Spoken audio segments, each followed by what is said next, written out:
अस्सलाम वालेकुम।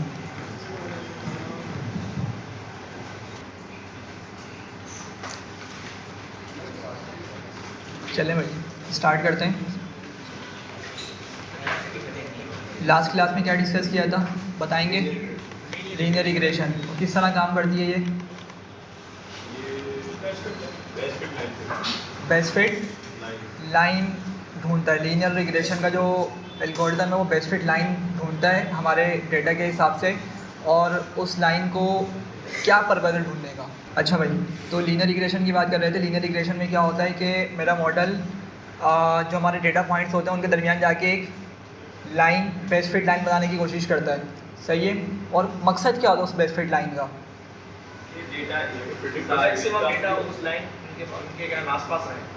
वो बेस्ट फिट लाइन की डेफिनेशन है कि बेस्ट फिट लाइन क्या होगी कि मेजॉरिटी पॉइंट्स उस लाइन के करीब करीब हों, ठीक है। ये आपकी बेस्ट फिट लाइन हम बोल सकते हैं। लेकिन लाइन बनाने का पर्पज़ क्या है? वो उसको प्रेडिक्ट कर सके कि जो आंसर है कम से कम एरर मिलते हैं, जहाँ एरर कम मिलते हैं वहाँ उसको प्रेडिक्ट करता है। नहीं, ये वाली बात नहीं है। एरर कम मिलते हैं, सिंपल वर्ड्स में बस ये बोल सकते हैं कि लाइन बनाने का मकसद उसका ये होता है कि वो हमारी प्रिडिक्शन के दौरान इस्तेमाल हो सके। क्या हो सके? प्रिडिक्शन के लिए इस्तेमाल हो सके। तो यहाँ पे ज़रा एक मरतबा दोबारा से इसको देख लेते हैं कि ये मेरे पास कुछ पॉइंट्स हैं, ठीक है।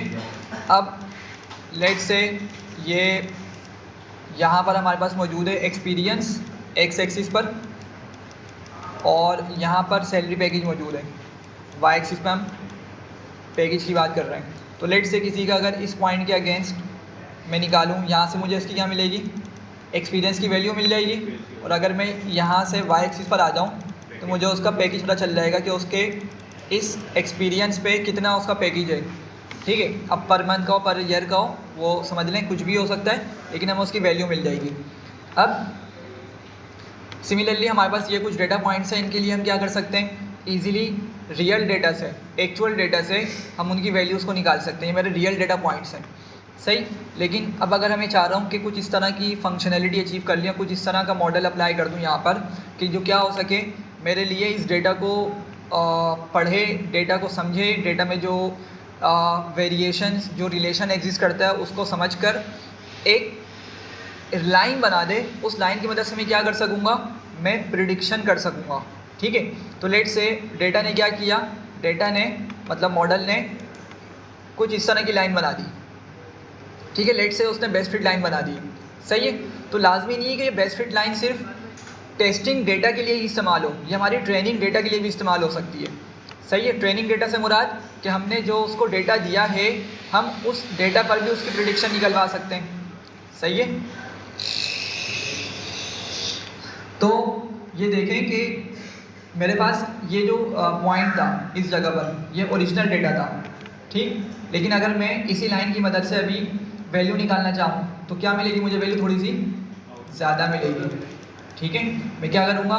मैं इसी पॉइंट से मतलब इसी पॉइंट की एक्स एक्सिस की वैल्यू यहाँ मुझे मिल जाएगी, ठीक है। और अगर मैं इस पॉइंट से डायरेक्ट वाई एक्सिस पर चले जाता हूँ तो मुझे यहाँ पे एक्चुअल वैल्यू मिलेगी उसकी, जो रियल में उसकी सैलरी है, एक्चुअल उसकी सैलरी है, ठीक। लेकिन अगर मैं इसी डायरेक्शन में ऊपर जाऊँ, लाइन को टच करके फिर वाई एक्सिस पर आऊँ, तो मुझे यहाँ से क्या मिलेगी? उसकी प्रेडिक्टेड सैलरी की वैल्यू मिल जाएगी, ठीक है। और सिंस हमारे पास कुछ यहाँ पे वैल्यू में डिफरेंस आ रहा है, एक्चुअल वाला थोड़ा सा कम है और प्रेडिक्टेड वाला थोड़ा ज़्यादा है, या इसका वाइस वर्सा भी हो सकता है, ठीक है। अगर मैं ऊपर के पॉइंट्स को कंसिडर करूँगा तो इनकी एक्चुअल सैलरी थोड़ी ज़्यादा होगी, लेकिन लाइन मुझे क्या बताएगी? थोड़ी कम सैलरी बता रही होगी। लेट्स अगर मैं इस पॉइंट की बात करूँ तो इस पॉइंट पर जो एक्चुअल सैलरी पैकेज है वो थोड़ा ज़्यादा है, लेकिन अगर मैं इसी पॉइंट के लिए मैं लाइन की मदद से निकालूँ, लाइन की मदद से अगर मैं इसकी सैलरी पैकेज निकालूँ तो मुझे क्या देखने को मिलेगी? थोड़ी कम देखने को मिलेगी,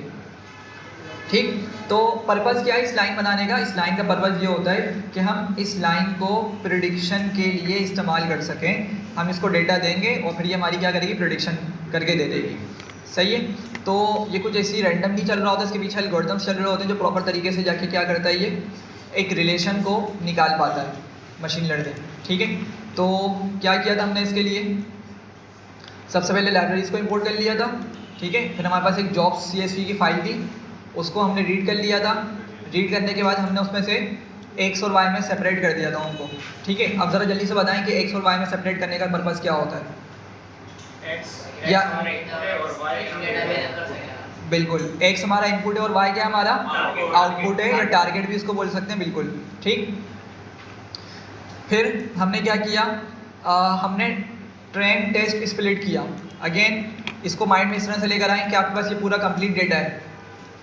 जब मैं इसको एक्स और वाई में सेपरेट कर रहा हूँ, मतलब क्या कर रहा हूँ मैं, इस तरीके से एक सेपरेशन बना रहा हूँ कि एक्स वालों को मैं इनपुट मान लूँगा और वाई वालों को मैं आउटपुट कॉलम के तौर पे ट्रीट करूँगा। मतलब जो मेरी वाई वाला कॉलम होगा वही मेरी प्रिडिक्शन के लिए इस्तेमाल होगी। मतलब मैं उन्हीं चीज़ को प्रिडिक्ट करना चाह रहा हूँ, उसी कॉलम को प्रिडिक्ट करना चाह रहा हूँ, सही है। तो एक तो हमने क्या किया, एक्स और वाई में खुद से यहाँ पे मैनुअली सेपरेट कर लिया। लेकिन एक दूसरी सेपरेशन होती है, दूसरा स्प्लिट होता है जिसको हम बोलते हैं ट्रेन टेस्ट स्प्लिट, कि हमने इस पूरे डेटा को फर्दर कुछ पार्ट इसका ट्रेनिंग के लिए रखना होता है, ठीक है, और कुछ पार्ट हम क्या करते हैं इस डेटा का टेस्टिंग के लिए रख लेते हैं, ताकि हम देख सकें कि वो अनसीन डेटा पर भी अच्छी प्रिडिक्शन दे पा रहा है, नहीं दे पा रहा, ठीक है। अभी हम आगे जाके देखेंगे कि समटाइम ऐसा होता है कि अगर ट्रेनिंग डेटा में हम उसकी प्रिडिक्शन निकलवा रहे हैं, उसका मतलब उसकी प्रिडिक्शन निकाल रहे हैं और उसके गैसेस निकलवा रहे हैं, तो हमें बहुत अच्छे आंसर्स मिल रहे होते हैं। लेकिन जब उसको हम टेस्टिंग डेटा देते हैं तो क्या होता है, वो गलत आंसर देना स्टार्ट कर देता है। बहुत कम हमें मतलब बहुत गलत या बहुत डेविएटेड वैल्यू देता है, बहुत ज़्यादा अलग वैल्यू दे रहा होता है, ठीक है। इसको ओवरफिटिंग बोलते हैं, पढ़ेंगे आगे जाके टॉपिक है, ठीक है।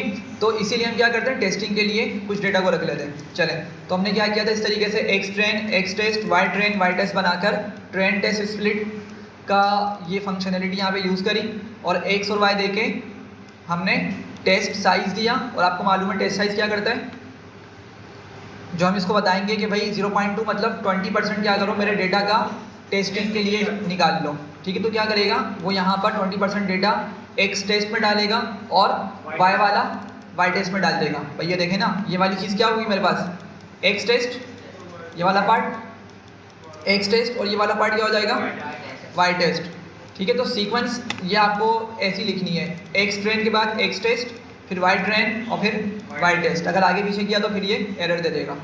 तो टेस्ट साइज़ का मतलब हम 20% डेटा निकालना चाह रहे हैं ओवरऑल डेटा में से, और उसको टेस्ट वाले वेरिएबल्स में सेव करना चाह रहे हैं। और रैंडम स्टेट का क्या मतलब समझा था हमने, रैंडम स्टेट क्या करती है, रेफरेंस है, किस चीज़ का रेफरेंस है जी।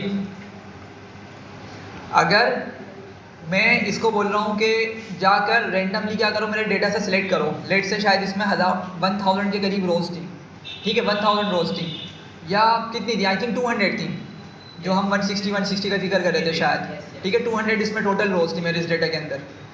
तो मैं इसको बोल रहा हूँ 20% ऑफ 200 रोज रिजर्व करो टेस्टिंग पर्पज़ के लिए। तो कितनी बन गई है, 40 बन गई। मतलब टेस्टिंग पर्पज़ के लिए कितनी हो गई, 40, और ट्रेनिंग के लिए कितनी चली गई, 160, सही है। अच्छा, अब समझे बात को कि यहाँ पर इस तरीके से डिफरेंट रोज होंगी ना, 200 इस तरीके से डिफरेंट रोज होंगी। तो क्या करेगा, ये रेंडमली रोज को सिलेक्ट करके मेरे वेरिएबल्स में स्टोर करवाएगा, ठीक है, बिल्कुल रेंडम उठाएगा। हो सकता है कि फर्स्ट वाली रो को उठा के मेरी किस में डाल दे, टेस्टिंग वाले डेटा में डाल दे, ठीक है। फिर थर्ड वाली रो को मेरी टेस्टिंग वाले डेटा में डाल दे, एक्स टेस्ट में डाल दे, ठीक है।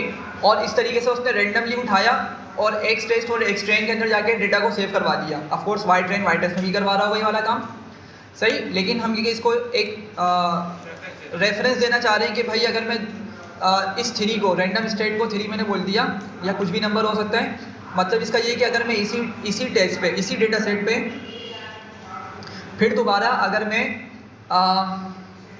ये वाली कमांड, ये वाली लाइन एग्जीक्यूट करूँ, तो मुझे अभी जिस तरीके से स्प्लिट कर रहा हूँ ना डेटा को, जिन जिन रोज़ को टेस्टिंग में डाल लो, जिन जिन रोज़ को ट्रेनिंग वाले पार्ट में डाल लो, बिल्कुल वैसे ही फंक्शनैलिटी है, बिल्कुल वैसे ही डेटा मुझे बाद में मिला कर दे देना, ठीक है। तो बस ये मकसद था इसका कि हम क्या कर रहे हैं, ये जो रेंडमली सिलेक्शन कर रहे हैं उसको हम फिक्स करना चाह रहे हैं एक तरीके से, कि तुमने अभी रेंडमली सिलेक्शन करी है फर्स्ट टाइम पे, इसको एक तरह से याद रख लो, बाद में जब मैं दोबारा से इसको अगर यूज़ करूँ रेंडम स्टेट 3 को, तो मुझे यही वाली रोज़ टेस्टिंग में चाहिए और वही वाली रोज़ ट्रेनिंग के अंदर चाहिए, ठीक है।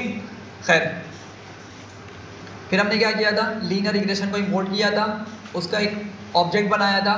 ऑब्जेक्ट बनाने के बाद हमने उसकी ट्रेनिंग करी थी इस तरीके से, ठीक है। और फिर हमने प्रेडिक्शन निकाली थी। प्रेडिक्शन निकालने के बाद हमने एक्स टेस्ट का इसको डेटा प्रोवाइड किया था, याद है? ये वाला एक्स टेस्ट है, हम ये वाला डेटा इसको प्रोवाइड करते हैं एक्स टेस्ट का, ताकि क्या कर सके, मुझे वाई वाली वैल्यूज़ को प्रिडिक्ट करके दे सके। तो वाई में मेरे पास एक्चुअल डेटा भी मौजूद है जो हमने सेपरेट किया था टेस्टिंग बोलकर, टेस्टिंग का नाम दे दिया था, और बिल्कुल यही यहाँ से एक और मुझे वैल्यूज़ मिलेंगी, उसको हमने क्या बोल दिया था, वाई प्रिडिक्ट। तो यहाँ से मुझे प्रिडिक्शन एक्स टेस्ट पे मिलेगी और उसको मैंने वाई प्रिडिक्ट में सेव कर लिया था, ठीक। तो हमने इन वैल्यूज़ को कंपेयर किया था, और कंपेयर करने के बाद हमने एक छोटा सा फंक्शन लिखा था, मतलब कोड लिखा था कि हम क्या करेंगे, अब अगर कोई भी एक CGPA रैंडम दे दें तो हमें मॉडल अब बता सकता है कि अगर उस CGPA के साथ वो स्टूडेंट ग्रेजुएट होता है तो उसके क्या सैलरी लगने के चांसेस हैं, समझ रहे हैं। और फिर हमने इस पूरी बात को समझा था कि ये कुछ ऐसी रैंडमली नहीं चल रहा, मतलब ये पूरा जो रिलेशन समझ रहा है डेटा जाकर, ये कुछ रैंडम नहीं हो रहा, बेसिकली वो इक्वेशन ऑफ लाइन पर डिपेंड कर रहा है, ठीक है। 2D के अंदर अगर आप देखें, जिस तरह भी हमने यहाँ पे डिस्कस किया कि ये एक लाइन बन रही है और इसी लाइन की इक्वेशन क्या होगी, y = mx + c। तो अगर ये जाकर हमारी बेस्ट फिट लाइन बना सका, अगर इसने बेस्ट फिट लाइन बना ली मेरी इस डेटा के ऊपर, तो लाजमी सी बात है फिर ये मुझे m भी दे देगा और इसका इंटरसेप्ट भी दे देगा इजीली, सही है। आप देखें ना, ये लाइन है, लेट से हम इमेजिन करते हैं कि यही वाली एक बेस्ट फिट लाइन है, तो भाई लाइन पर आपको अगर कहीं पे भी 2 पॉइंट्स मालूम हो, कहीं के भी 2 पॉइंट्स मालूम हो, लेट से आपको यहाँ का एक पॉइंट मालूम है, यहाँ का एक मालूम है, ठीक है, तो आप इन 2 पॉइंट्स की मदद से ये वाला फॉर्मूला यूज़ करके y2 - y1 / x2 - x1 का फॉर्मूला यूज़ करके उसका स्लोप निकाल सकते हैं, ठीक है। 12 की मैथमेटिक्स यहाँ से स्लोप निकाल के इसलिए हमें बता देगा कैलकुलेट करके, और फिर हमें इंटरसेप्ट भी बता देगा। इंटरसेप्ट में क्या होता है कि ये लाइन एक्सटेंड होगी, वाई एक्सिस को जहाँ भी टच करेगी वो हमारा वाई इंटरसेप्ट हो जाएगा, या सिंपल इसको इंटरसेप्ट बोल देंगे। तो इस तरीके से हमने एक इक्वेशन ऑफ लाइन भी बनाई थी, और हमने कहा था कि जो मॉडल प्रिडिक्शन करके दे रहे हैं ना, अगर मैं इस इक्वेशन ऑफ लाइन को यूज़ कर लूँ, ठीक है, तो क्या होगा, मैं भी बिल्कुल वही एग्जैक्ट प्रिडिक्शन निकाल सकता हूँ। तो मॉडल सिंपल बोलने का मतलब ये है कि कुछ रैंडमली जाके या ब्लाइंडली जाके कुछ काम नहीं कर रहा, वो प्रॉपर एक एल्गोरिथम पे चल रहा है, प्रॉपर उसके पीछे एक इक्वेशन मौजूद है जिस पे वो काम कर रहा है, सही है। और यही वो चीज़ रिलेशन है, या यही वो रूल है जो मॉडल हमारे डेटा में जाकर समझने की कोशिश करता है, सही है। अच्छा, ये 2D था, मतलब हमारे पास इसमें 2 कॉलम्स थे, एक तो CGPA का कॉलम था, एक्स एक्सिस पर CGPA का कॉलम था, और वाई एक्सिस पर सैलरी का कॉलम था, पैकेज, ठीक है। तो ये समझना आसान था।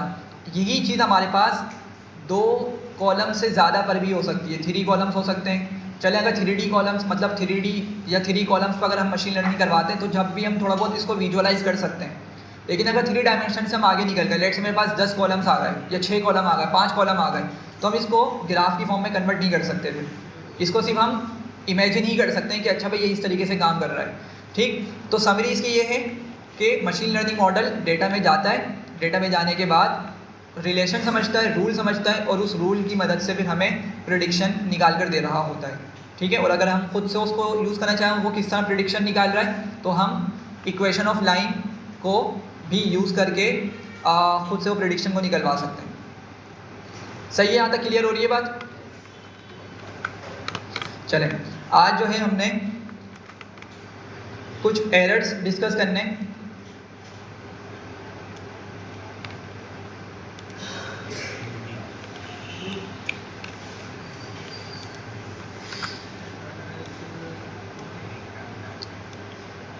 अच्छा, ये हमने लाइन बनाई थी, ये हमने ग्राफ बनाया था लास्ट टाइम। ये जो स्कैटर्ड पॉइंट्स देख रहे हैं, ये सारे पॉइंट्स एक्चुअल डेटा के, ठीक है। एक्स एक्सिस पे CGPA थी, और CGPA यहाँ पर 10 के स्केल पर थी, मतलब 10 के हिसाब से थी। हमारी यूनिवर्सिटीज़ में नॉर्मली क्या होता है 4 होती है, लेकिन ये 10 के हिसाब से, तो इसी वजह से आपको यहाँ पे 9 और आगे 10 भी देखने को मिल रहा, मतलब 9 से ऊपर भी जा रही है वैल्यूज़, तो 10 तक की टोटल वैल्यूज़ हैं। और ये आपके पैकेज हैं, ठीक है, पर ईयर के हिसाब से पैकेज लिखे हुए हैं। तो हमने क्या किया था, जो मॉडल ने बेस्ट फिट लाइन, या जो एक बेस्ट फिट लाइन बनाने के बाद हमें जो M दिया था और C हमने निकाला था, ठीक है, तो हमने क्या किया, उसी की मदद से जो उसने प्रिडिक्टेड वैल्यूज बताई हैं उसकी एक लाइन बना ली थी। तो रेड वाली लाइन मेरी प्रिडिक्टेड लाइन है, ये जो मॉडल मुझे प्रिडिक्ट करके दे रहा है वैल्यूज़ को।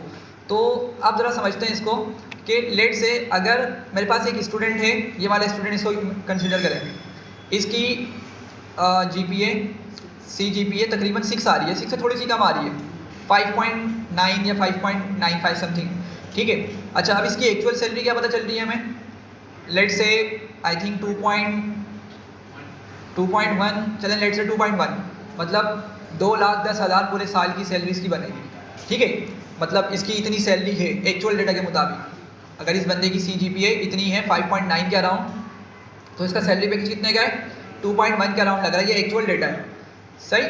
अब यहाँ बात को समझें कि अगर मैं इसी पॉइंट से, अभी हमने बात की थी, अगर मैं इसी पॉइंट्स की वैल्यू निकालना चाह रहा हूँ लाइन की मदद से, मतलब मैं 5.9 पे खड़ा हो गया, ठीक है, मैं 5.9 पर आ गया और 5.9 से मैं वर्टिकली मूव करता हूँ और मैं लाइन पर आके इंटरसेक्ट करता हूँ, लाइन पर आके टच करता हूँ। जब मुझे लाइन मिली तो मैंने क्या किया, मैं वहाँ से वाई एक्सिस पर चला गया, तो मॉडल के अकॉर्डिंग उसकी कितना पैकेज लगेगा, 2.332 कुछ इस तरह से, ठीक है, 2.4 भी बोल सकते हैं, मतलब एक हम रैंडम यहाँ पे लेके चल रहे हैं, तो मतलब लेट से 2.3 से 2.4 के दरमियान का उसका पैकेज लगेगा, ये मॉडल बता रहा है। एक्चुअल में कितना लग रहा है उसका, 2.1 उसका एक्चुअल था। अगर इस पॉइंट के हिसाब से देखें तो तकरीबन इसका 2.1 का पैकेज बन रहा है, सही।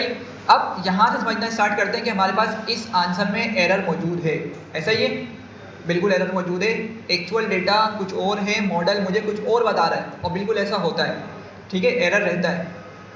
हम एरर को ख़त्म नहीं कर सकते, लेकिन हम एरर को एटलीस्ट रिड्यूस ज़रूर कर सकते हैं, कम ज़रूर कर सकते हैं हम एरर को। तो पहले तो पढ़ते हैं कि एरर कितने टाइप्स के होते हैं, किस किस तरीके से कैलकुलेट होते हैं, आज का ये टॉपिक है हमारा, ठीक। तो अब सबसे पहले तो हमारे पास जो एक एरर आता है, 4 टाइप्स के हमारे पास हमने इवैल्यूएशन मैट्रिक्स पढ़ने हैं।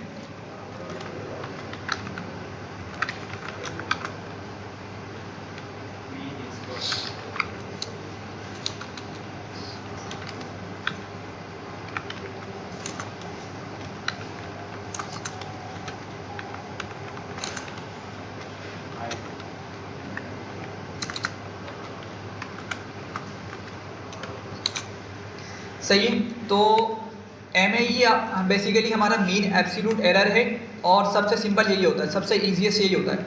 अब देखें, बात को समझें, लेट से ये मेरा पॉइंट था और इसकी हमने सैलरी निकाली, कितनी आ रही थी, 2.1 आ रही थी, तो मैंने 2.1 को नोट कर लिया। मॉडल मुझे कितना बता रहा है, मॉडल बता रहा है लेट से 2.3 बता रहा है, तो मैंने क्या किया, मैंने एक फॉर्मूला बना लिया कि मैं क्या करूँगा, एक्चुअल, मैं एसिटी लिख रहा हूँ सिर्फ एक्चुअल को, माइनस प्रेडिक्टेड PRE लिख रहा हूँ। मैंने ये फॉर्मूला बना लिया, मैं इस फॉर्मूले की मदद से क्या करूँगा, तमाम पॉइंट्स के एरर्स को नोट करूँगा, तमाम पॉइंट्स के एरर्स कैलकुलेट करूँगा। जितने भी पॉइंट्स हैं ना भाई, इन सब में एरर मौजूद है ना, सिवाय इसके, आई थिंक इसमें एरर ना होने के बराबर हो गए, देख रहे हैं, ये पॉइंट हो गया, ये पॉइंट हो गया जो बिल्कुल लाइन पर लाई कर रहे हैं। तो एक्चुअल डेटा और लाइन वाला डेटा मुझे एग्जैक्टली क्या मिल रहा होगा, सेम मिल रहा होगा यहाँ पर, लेकिन ये कुछ लिमिटेड पॉइंट्स हैं हमारे पास, आई थिंक 3 to 4 पॉइंट्स हमारे पास बस ये, लेकिन उसके अलावा हर पॉइंट में कुछ ना कुछ एरर मौजूद होगा। तो मैंने कहा मैं इस फॉर्मूले की मदद से अपने एरर को कैलकुलेट करूँगा, ठीक। अच्छा, मैंने नीचे वाला पॉइंट कंसीडर किया और मैंने जब इसको माइनस किया इस तरीके से, तो मुझे क्या आंसर मिलेगा भाई, माइनस का 0.2 मिल जाएगा, सही है। इसी तरीके से मैं नीचे के तमाम पॉइंट्स का एरर निकाल लूँगा, ठीक। तमाम पॉइंट्स नीचे वाले जो हैं उनका एरर किस में मिलेगा, मुझे नेगेटिव मिलेगा। अगर मैंने यही फॉर्मूला रखा हुआ है, एक्चुअल माइनस प्रेडिक्टेड, तो मुझे बहुत सारी इस तरीके की यहाँ पे वैल्यूज देखने को मिल जाएंगी, सही है। अब ज़रा 1-2 पॉइंट्स ऊपर ही कंसीडर करते हैं। लेट से कि ये पॉइंट है और इसकी अगर CGPA देखें तो 8 के अराउंड बन रही है, ठीक है। तो अब इसकी CGPA 8 के अराउंड है और इसकी वैल्यू कितनी बन रही है, आई थिंक 4.2 बन रही है ये, ठीक है। थोड़ा सा लाइन नीचे चली गई, 4.2 बन रही है, लेट से हम इसको 4.2 कंसिडर कर लेते हैं। तो मैं एक्चुअल वैल्यू कितनी है उसकी, 4.2, मैंने 4.2 लिखी, सही है। देखिए होगा क्या, ये आपने याद रखना है कि आपने CGPA के बिहाफ पे हम पैकेज निकालना चाह रहे हैं ना, तो आप क्या करेंगे, एक्स एक्सिस से पहले उस पॉइंट तक जाएंगे, उस पॉइंट पर आने के बाद फिर आप वाई एक्सिस पर जाएंगे इस तरीके से, और वहाँ से उसकी एक्चुअल सैलरी को नोट कर लेंगे। ये 4.2 के अराउंड आ गई। अच्छा, अब ये तो एक्चुअल है, मैं इसको प्रिडिक्टेड, मतलब जो मेरे मॉडल ने लाइन बनाई है उसकी मदद से वैल्यू निकालना चाह रहा हूँ, तो मुझे कितनी मिलेगी वो, मुझे यहाँ पर आके यहाँ से जाना पड़ेगा इस जगह पर, तो तकरीबन लेट से 3.6 आ रही है ये, ठीक है। कंसिडर करें तो 3.6 आ रही है, तो मैं माइनस करूँगा इसको 3.6 के साथ, और मुझे क्या मिल जाएगा आंसर? 0.6 मिल जाएगा। हाँ पॉजिटिव ना, पॉजिटिव लिखने की ज़रूरत नहीं होती, अगर प्लस का नंबर तो प्लस लिखने की ज़रूरत नहीं होती ना। एरर नहीं हुआ, एरर तो है ना, देखें तो लाइन के नीचे में उसके अंदर तो मतलब वो नेगेटिव में दे रहा है, हाँ, हाँ। के ऊपर है तो वो पॉजिटिव में होगा। ये देखें, ये तो होगा ना आपका। अब जैसे इसकी रियल एग्जाम्पल क्या है फिजिक्स के हिसाब से, आपको पढ़ा होगा कि जब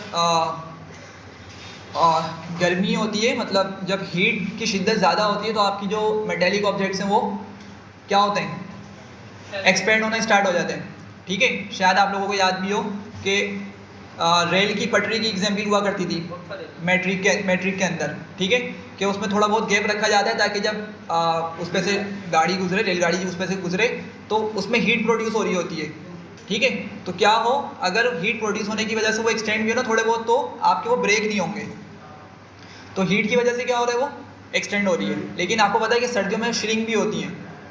सर्दियों में जो साइज़ होता है, चूँकि अब लाजमी थोड़ी कि सिर्फ रेलगाड़ी के गुजरने से ही वो एक्सपेंड होंगे।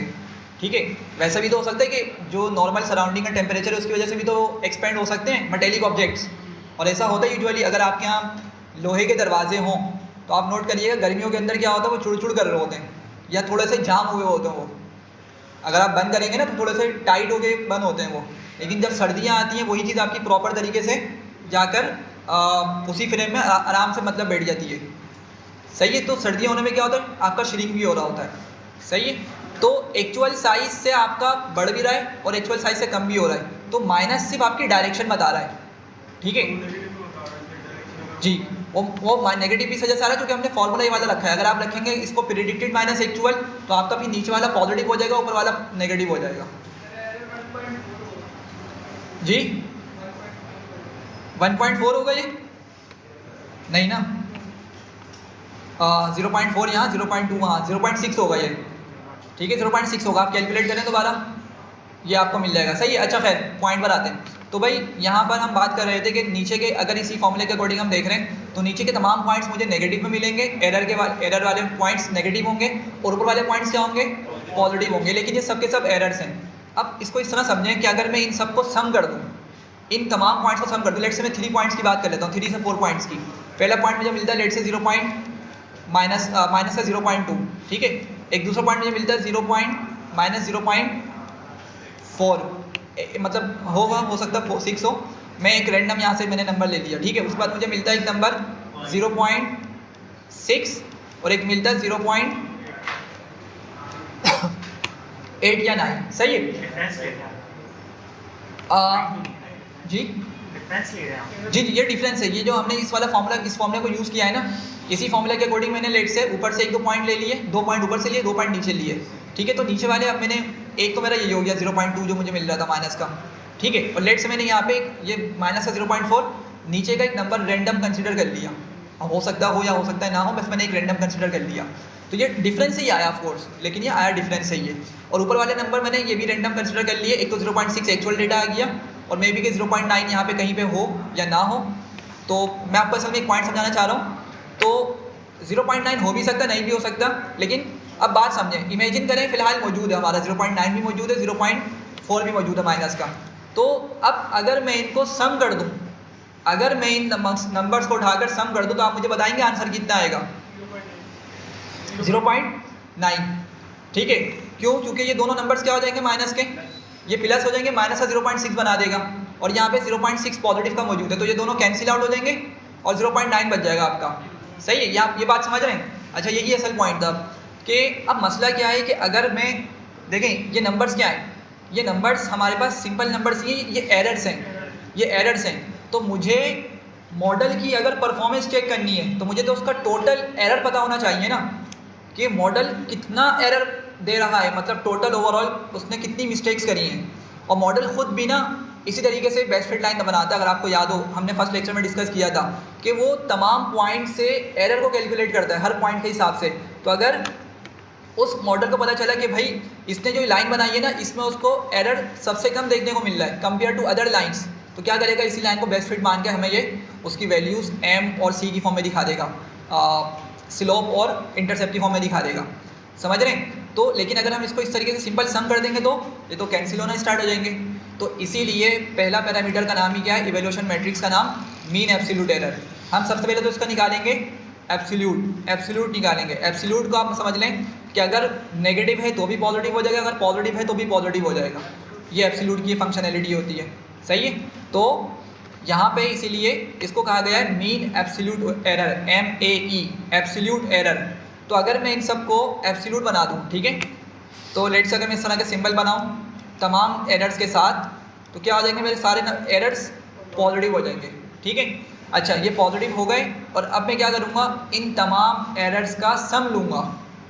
अब मीन निकालना है, एब्सोल्यूट तो हमने निकाल लिया, समझ रहे बात को। एब्सोल्यूट निकालना है मतलब हमने हर नंबर को पॉजिटिव बना दिया और फिर हम क्या करेंगे, उन तमाम नंबर्स को सम करना स्टार्ट करेंगे, ठीक है। मतलब ये जो जितने भी एरर्स आ रहे हैं, अगेन ये नीचे के लेट से मेरे पास 10 एरर्स मुझे मिले नेगेटिव के और ऊपर के भी मुझे लेट से 12 एरर्स मिले, तो नीचे के भी पॉजिटिव हो गए एब्सोल्यूट कॉन्सेप्ट यूज़ करने की वजह से, ऊपर के भी और पॉजिटिव थे ऑलरेडी लेकिन वो भी आपके पॉजिटिव ही रहेंगे। तो अब मैं इनको अगर सम करूँगा तो अब कोई कैंसिलेशन इफेक्ट नहीं आएगा, अब मुझे टोटल सम मिल जाएगा, टोटल मुझे वैल्यूज़ मिल जाएंगी और फिर हम क्या करेंगे, इनका मीन निकाल लेंगे। ये बात समझ रहे हैं मैं क्या बोल रहा हूँ। तो अगर हम इसको फॉर्मूले को लिखने की कोशिश करें तो शायद कुछ इस तरह से हो जाएगा ये।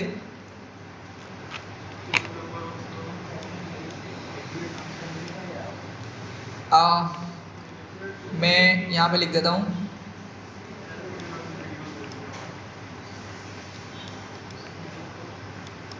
कुछ इसी तरीके से इसकी रिप्रेजेंटेशन होती है। यहाँ पर हमारे पास क्या होगा, actual minus predicted divided by total observation से टोटल नंबर्स, ठीक है। ये बात समझ रहे हैं। तो हम जो भी नंबर निकालेंगे, जो भी हम एरर कैलकुलेट करेंगे, उसका हम क्या करेंगे, उसका एब्सोल्यूट निकालेंगे। आई थिंक ये सम बाहर होना चाहिए था। खैर हम इतने फॉर्मूले पे नहीं जाते क्योंकि हमें ये मॉडल कैलकुलेट करके खुद ब खुद दे देगा, हमें इस पे नहीं जाना, बस समझाने के लिए मैं लिख रहा हूँ फॉर्मूला। आपका ये समीशन का सिंबल बाहर आ जाएगा, ठीक है। अंदर से सारे नंबर्स आपके पास पॉजिटिव होकर आ रहे होंगे और फिर आपके पास उन तमाम नंबर्स को सम कर लिया जाएगा और फिर नीचे टोटल ऑब्जर्वेशन से डिवाइड करेंगे तो हमें मीन एब्सोल्यूट एरर मिल जाएगा, सही है। यहाँ तक बात क्लियर है। तो आपका ये मीन एब्सोल्यूट एरर होता है जो हम मॉडल का कैलकुलेट कर रहे होते हैं ताकि हमें आइडिया हो सके कि मॉडल ने कितनी अच्छी लर्निंग करी है, ठीक। अगर मीन एब्सोल्यूट एरर बहुत ज़्यादा है, मतलब मॉडल क्या कर रहा है, मॉडल ने जो लाइन बनाई है, इमेजिन करें इसको, अगर मॉडल मीन एब्सोल्यूट एरर की वैल्यू ज़्यादा बताता है, ठीक है, तो मॉडल ने जो लाइन बनाई है मे बी कि वो किस तरीके से हो, वो पॉइंट्स को टच या पॉइंट्स के लिए बेस्ट फिट लाइन है ही नहीं, वो लेट से कुछ इस तरह की लाइन उसने बनाई है, सही है। तो इस सिनेरियो के अंदर, या लेट से अगर ये सिनेरियो बनाए तो इस सिनेरियो के अंदर या कोई और सिनेरियो के अंदर एरर्स उसको बहुत ज़्यादा मिल रहे होंगे, तो इसलिए हमें मीन एब्सोल्यूट एरर भी क्या मिलेगा, ज़्यादा मिल रहा होगा, ठीक है। कोई फिक्स वैल्यू नहीं है, लेकिन जितना बड़ा नंबर होगा उतना ही मॉडल ने बैड लर्निंग करी है, अच्छे से डेटा को, अच्छे से हमारे डेटा को समझ नहीं सका वो, ठीक है भाई। यहाँ तक बताएं, क्लियर है। इसके बाद नेक्स्ट एरर है मीन स्क्वायर्ड एरर। अब ये मीन स्क्वायर्ड एरर क्या होता है, देखें, लेट से मैं यहाँ पर इस पॉइंट को कंसीडर करता हूँ, ठीक। मैंने क्या किया, मैंने इस पॉइंट से लाइन तक के चला गया मैं, ठीक है, इस पॉइंट से लाइन तक मैं चला गया। अब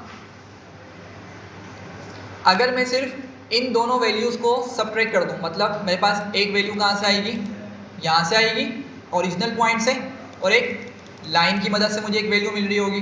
तो अगर मैं सिंपल इनको सब्ट्रैक्ट कर दूं तो ये कौन सा एरर की कैटेगरी में आ जाएगा, मीन एब्सोल्यूट एरर की कैटेगरी में आ जाएगा। फिर हम उसको मीन निकाल लेंगे जाके। अब मीन स्क्वायर्ड एरर में क्या होता है, मीन स्क्वायर्ड एरर बोलता है कि आपने ये जो लाइन बनाई है ना, एक्चुअल डेटा से लाइन तक जाने के लिए जो आपने लाइन बनाई है, इसको बना दें स्क्वायर। इसको क्या करते हैं, स्क्वायर। मतलब अगर लेट से मेरे पास ये 2 है, ये वैल्यू 2 है, तो आपको मालूम है कि मेरी हर साइड फिर क्या होगी, 2 होगी। स्क्वायर बनाने का मतलब यही है ना, सही है। तो क्या किया, हम इसी तरीके से हर पॉइंट का लाइन के साथ स्क्वायर बना रहे होंगे, ठीक है। लेट से अब ये देख रहे हैं कितना दूर लाई कर रहा है, तो अगर इसका स्क्वायर भी क्या होगा, इतना ही बड़ा बनेगा, सही है। तो अच्छा, अब समझे बात को, हम क्या कर रहे हैं, हर चीज़ को स्क्वायर बना रहे हैं, ठीक है। अब भले आप उसको मैथमेटिकली समझ लें या विजुअली समझ लें स्क्वायर बनाकर, सही है, इसमें नेगेटिव वाला इफेक्ट ख़त्म हो जाएगा खुद से। नेगेटिव वाला चूँकि हम अगर स्क्वायर कर दें या अगर किसी भी चीज़ की पावर इवन लगा दें, किसी भी चीज़ की पावर नंबर की पावर इवन लगा दें, तो अगर वो नेगेटिव नंबर भी होगा वो ऑटोमेटिकली पॉजिटिव बन जाता है। सही है ना? तो इसीलिए जो नेगेटिव वाले नीचे पॉइंट्स मुझे पहले नेगेटिव एरर दे रहे थे, हमने उन नेगेटिव को ख़त्म किया था एब्सोल्यूट लगा के प्रीवियस वाले केस के अंदर, ठीक है। लेकिन दूसरा सिनेरियो क्या हो सकता है कि हम उनको स्क्वायर कर दें, जो जो नंबर्स हमें मिलने अगर उसमें से नेगेटिव साइन खत्म करना है तो हम उसको क्या कर देंगे, स्क्वायर करते चले जाएंगे। तो लेट से अगर मुझे 0.2 मिल रहा था यहाँ पर, अगर मैं 0.2 को स्क्वायर कर दूँ यहाँ पर, तो क्या आंसर मिलेगा मुझे? 0.04 हो जाएगा, ठीक है, शायद ऐसे ही होता है। एक ज़ीरो बढ़ जाता है, ट्राई कर लेते हैं। हाँ 0.04 आ रहा है, ठीक है, तो एक ज़ीरो बढ़ जाएगा। सही है, तो लेकिन नंबर क्या हो जाएगा, पॉजिटिव नंबर हो जाएगा हमारे पास, ठीक। तो दूसरा तरीका ये हो गया हमारा नेगेटिव साइन को हटाने का, नेगेटिव साइन को इग्नोर करने का। सही है, और फिर क्या करेंगे, हम इन तमाम पॉइंट्स के इस लाइन तक के इस तरह से स्क्वायर बनाते रहेंगे और उनकी वैल्यूज़ को हम कैलकुलेट करते रहेंगे, ठीक है। विजुअली आप इस तरह समझ लें, ठीक है। अच्छा, जब आप स्क्वायर बना रहे हैं तो क्या करेंगे, हम इसका एरिया निकालेंगे। स्क्वायर बनाने का मतलब क्या, इसका एरिया निकालेंगे। सही है, तो अगर लेट से मेरे पास ये लेंथ है 4, ये लेंथ कितनी है 4, तो अगर ये स्क्वायर है, थोड़ा सा गलत बना हुआ है, रेक्टेंगल लग रहा है लेकिन स्क्वायर है, तो इसकी हर साइड क्या होगी फिर 4 ही होगी। तो इसका एरिया कितना निकल कर आएगा, 4/4 कितना हो गया 16, तो इसका एरिया 16 आएगा। या अगर आपने डायरेक्ट किसी नंबर का स्क्वायर भी कर दिया होता तो जब भी हमें क्या मिलता, 16 ही देखने को मिलता। तो दो पॉइंट आपको क्लियर हो गए। तो हम क्या करेंगे, हम हर नंबर का, जैसे मैंने यहाँ पे इनको एब्सोल्यूट किया था ना, अब क्या करेंगे, हम हर नंबर का स्क्वायर कर रहे होंगे इस तरीके से। माइनस का 0.2 का स्क्वायर, फिर प्लस माइनस का 0.4 का square, plus 0.6 square and so on. इस तरीके से तमाम नंबर्स को सम कर कर हम डिवाइड कर देंगे टोटल नंबर ऑफ ऑब्जर्वेशन से या टोटल डेटा पॉइंट से, ठीक है। तो ये मुझे क्या मिल जाएगा यहाँ से, मीन स्क्वायर्ड एरर। मतलब ऊपर हमने क्या किया, स्क्वायर लगाया और फिर हमने उन सबको सम करके उसका मीन निकाल लिया, तो इसीलिए इसका नाम क्या हो गया, मीन स्क्वायर्ड एरर। यहाँ तक बात समझ रहे हैं? अच्छा, अब इस बात को समझें कि मीन स्क्वायर्ड एरर ना हमारे पास एक तरीके से ये बोल सकते हैं कि पेनल्टी ज़्यादा लगाता है। तो हम बात कर रहे थे कि अगर हम एक सिनेरियो कंसिडर करें जिसमें हमारे पास लेट से एक आउटलायर मौजूद है, सही है। तो आउटलायर के सिनेरियो के अंदर अगर हम मीन एब्सोल्यूट एरर निकालते हैं और मीन स्क्वायर्ड एरर निकालते हैं तो हमें ज़्यादा रिलेटिवली आइडिया हो पाएगा किससे, मीन स्क्वायर्ड एरर की मदद से। सही है, मीन स्क्वायर्ड एरर की मदद से हमें आइडिया हो जाएगा कि अगर मेरा आंसर बहुत ही कोई ज़्यादा बड़ा आ रहा है, ठीक है। अब इमेजिन करें ना कि लेट से एक पॉइंट यहाँ पर कहीं आ गया, ठीक है। ऑफ कोर्स इस पॉइंट का इफेक्ट मीन एब्सोल्यूट एरर पर भी होगा, लेकिन वो इतना कंसिडरेबल हो सकता है ना हो, ठीक है।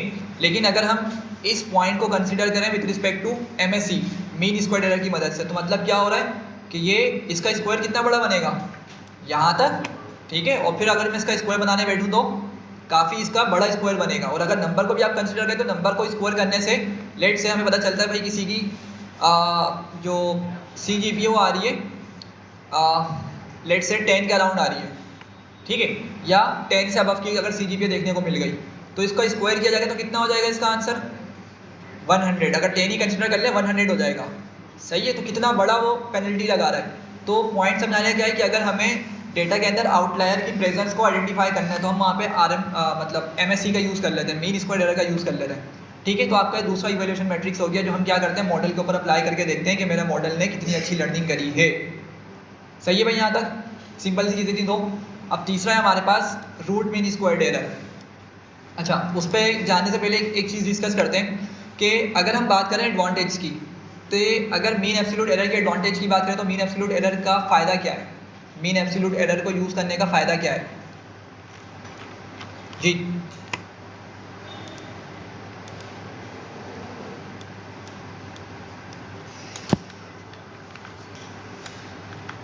जी भाई, अच्छा चलें मैं बताता हूँ। मीन एब्सोल्यूट एरर का ना फ़ायदा ये है, देखें हमने सिंपल क्या किया था, एब्सोल्यूट निकाला, सम करके डिवाइड कर दिया टोटल के साथ, इससे क्या मिल गया हमें, मीन मिल गया, ठीक है, मीन एब्सोल्यूट एरर मिल गया। इसका फ़ायदा ये है कि अगर मैं इससे इसको मैं इंटरप्रेट करना चाह रहा हूँ तो ईजिली मैं इसको इंटरप्रेट कर सकता हूँ। क्यों? क्योंकि इसका जो यूनिट होगा ना अल्टीमेट, वो किस में होगा? Unit is original unit. इसका जो यूनिट होगा वो ओरिजिनल यूनिट होगा। मैं बताता हूँ किस तरीके से। देखें, लेट से मैंने इस तरीके से पूरी परफॉर्म करी कैलकुलेशन और मुझे आंसर मिला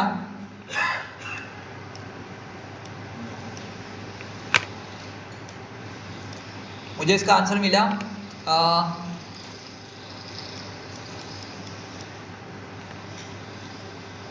3.5। ठीक है, ये 3.5। अच्छा, ये आंसर प्रिडिक्शन के बिहाफ पे, मतलब याद रखें हम जो चीज़ें देख रहे होते हैं प्रिडिक्शन वाई वाले कॉलम के हिसाब से देख रहे होते हैं। ठीक है, तो ये 3.5 बेसिकली सैलरी की बात हो रही, 3.5 लैक्स पर एनम की बात हो रही। तो हमें एरर मतलब कितना एरर मिला? 3.5 एरर मिला, 3.5 लैक्स का एरर मिला। तो मैं इसको सिंपल ये बोल सकता हूँ, जब मैं कैलकुलेट कर रहा हूँ ना मुझे आंसर देखने को मिलेगा, तो मैं इसको सिंपल इस तरह से इंटरप्रेट कर सकता हूँ कि मेरा जो एवरेज एरर है ना प्रिडिक्टेड लाइन और जो एक्चुअल डेटा के दरमियान जो एक एरर है वो कितना है? 3.5 लैक्स पर एनम का। ओरिजिनल यूनिट भी कितना था? हमने कहा था लैक्स पर एनम कंसिडर कर लें कि 3.5 लैक्स पर एनम कि 3,50,000 उसकी सालाना तनख्वाह है। ठीक है, तो इसको मैं डायरेक्ट क्या कर सकता हूँ? इंटरप्रेट करके बोल सकता हूँ भाई हमारे पास जो डेटा में एरर है वो इतनी वैल्यू का और उसका यूनिट ये है। तो ओरिजिनल यूनिट हमारे पास यहाँ पे रिजर्व रहता है। लेकिन ये मसला मतलब ये वाली चीज़ हमें MSc के अंदर देखने को नहीं मिलती। इमेजिन करें ना कि हमने हर चीज़ को स्क्वायर कर दिया है, हर नंबर को स्क्वायर कर दिया, तो इससे क्या होगा? देखिए ना, मैं यहाँ पे एक बात क्या कर रहा था कि हम इसका एरिया कैलकुलेट करेंगे MSc के अंदर। तो जब मैं एरिया कैलकुलेट कर रहा हूँ तो एरिया का यूनिट क्या होता है? हमेशा स्क्वायर यूनिट होता है उसका। अगर सेंटीमीटर में तो सेंटीमीटर स्क्वायर, मीटर में तो मीटर स्क्वायर, इंच है तो इंच स्क्वायर। सही है, तो हम MSc को अगर लेट से मुझे MSc मिल गया और MSc मुझे पता चल रहा है कि वो 20 है, तो बड़ा और छोटे होने से हम ये तो आइडिया लगा सकते हैं इसमें आउटलायर है या नहीं है, इस लिहाज से तो अच्छा है। लेकिन मैं 20 को किस तरह से इंटरप्रेट करूँगा? क्या मैं बोलूँगा 20 लैक्स पर एनम का स्क्वायर का डिफरेंस है? बड़ा वेट से नहीं लग रहा कि एक ऐसी चीज़ जिसमें स्क्वायर का होना सेंस बनाता ही नहीं है उसमें हम इसको स्क्वायर का यूज़ कर रहे हैं। सही है, तो लेकिन फिर भी MSc यूज़ होता है। आप बोलेंगे अगर यूनिट का मसला है तो क्यों यूज़ कर रहे हैं, लेकिन यूज़ होता है आउटलायर को डिटेक्ट करने के लिए, आउटलायर को आइडेंटिफाई करने के लिए। सही है, तो इसका यूज़ होता है लेकिन हम इसको सही से इंटरप्रेट नहीं कर पाते। सही, तो इसका हल क्या है? इसका हल है नेक्स्ट वाला टॉपिक। जी बोलें। अच्छा, इसका हल क्या है? सोल्यूशन इसका है नेक्स्ट वाला हमारा matrix RMSE, root mean squared error. समझ गए होंगे आप लोग वर्ड से कि हम क्या करेंगे? हमने जो MSE निकाला है हम इसी MSE का क्या कर देंगे? स्क्वायर रूट निकाल लेंगे। बस स्क्वायर रूट निकालने से फ़ायदा क्या होगा कि उसका जो स्क्वायर वाला इफेक्ट है वो ख़त्म हो जाएगा और हमें यहाँ से मिल जाएगा RMSE, root mean squared error. तो अब हम इसको भी इंटरप्रेट करके बता सकते हैं कि भाई जो डिफरेंस आ रहा है लेट से वो आ रहा है हमारे पास 2.7 का। तो अब हम सिंपल बोल सकते हैं कि हाँ भाई MSc के अकॉर्डिंग मेरा जो एरर है वो 2.7 लैक्स पर एनम का है। एक्चुअल डेटा पॉइंट्स और मेरी जो लाइन ने मॉडल ने प्रिडिक्शन दी है उसमें जो एवरेज एरर है, ठीक है, वो कितना है? 2.7 लैक्स पर एनम का। और आप इसको स्पेसिफाई भी कर सकते हैं RMSE। सही है, क्योंकि ये निकल के किससे आ रहा है? RMSE से आ रहा है। जी सर, मीन एब्सोल्यूट एरर और RMSE में दोनों में कितना डिफरेंस आ सकता है? कितना डिफरेंस आ सकता है? देखें, ये तो वैल्यू पे डिपेंड करेगा। अगर बहुत बड़ी वैल्यू है तो इसका स्क्वायर निकालेंगे, फुल हाफ हो जाएगा आपका। अब देखें, जैसे अगर मैं 20 का स्क्वायर करता हूँ कितना हो जाएगा? 400 हो जाएगा। अगर आपको 400 मिला तो आप वापसी आके अगर वो निकालेंगे, मतलब स्क्वायर रूट निकालेंगे तो आप 20 पे आ जाएंगे वापसी। सही, बल्कि हाफ नहीं होगा, ज़्यादा का ही है। हाफ का मतलब तो 200 हो जाता। ठीक है, मीन एब्सोल्यूट एरर में तो वो वैल्यू नहीं आएगी क्योंकि सम हो गई और फिर डिवाइड हो गया। और रूट मीन स्क्वायर एरर में क्या होता है कि पहले स्क्वायर हो गया फिर रूट निकला, तो वो वैल्यू में डिफरेंस रहेगा।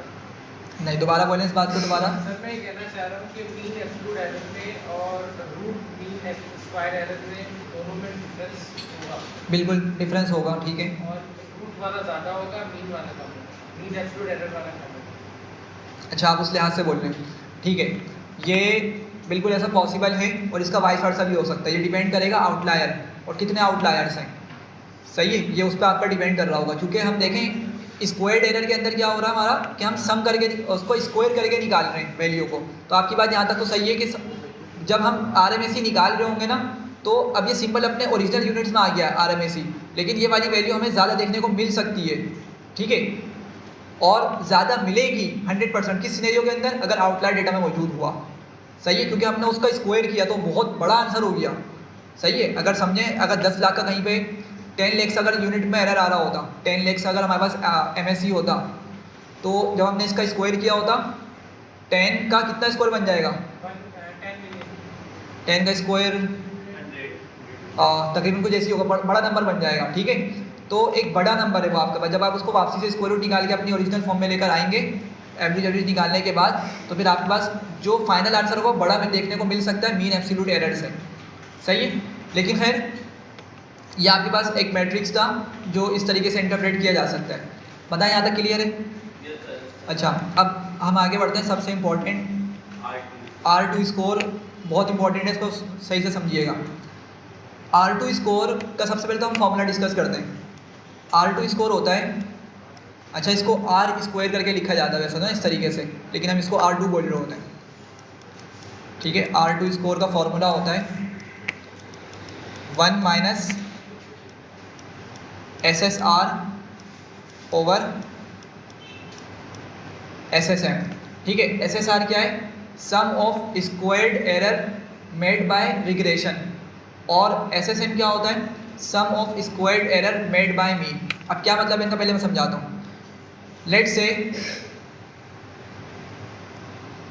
मैं आपसे एक क्वेश्चन पूछता हूँ कि मेरे पास ना ये डेटा मौजूद है, ये हमने जिस डेटा पे काम किया था ना लास्ट क्लास में, लेट्स से कुछ डेटा मौजूद है CGP और पैकेज का।